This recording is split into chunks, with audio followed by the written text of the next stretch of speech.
আসসালামু আলাইকুম, কেমন আছেন আপনারা? আজকে হচ্ছে কলমি শাকের পাকোড়া বানাবো। দেখেন এখানে কলমি শাকের মধ্যে হচ্ছে আমি আদা রসুন বাটা দিয়ে দিছি, এখানে মরিচ, কাঁচামরিচ, শুকনো মরিচ, পেঁয়াজ দিয়ে লবণ হলুদ সব কিছু দিয়ে দিব।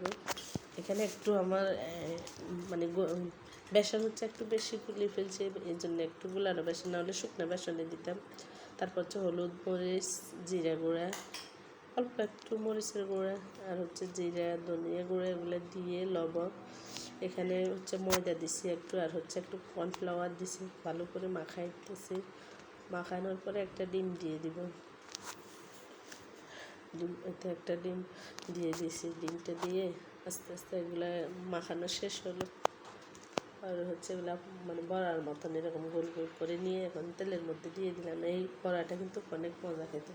আর সারাদিন রোজা থাকার পরে একটু সবজি খাওয়া তো, শাক সবজি খাওয়া তো শরীরের জন্য অনেক ভালো।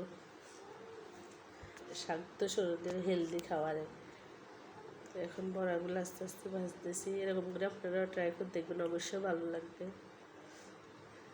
এখন সবগুলো দেওয়া শেষ। দেখেন আমার বড়াগুলো ভাজা শেষ। আমার চ্যানেলটা ভালো লাগলে লাইক করবেন, কমেন্ট করবেন। আল্লাহ হাফিজ।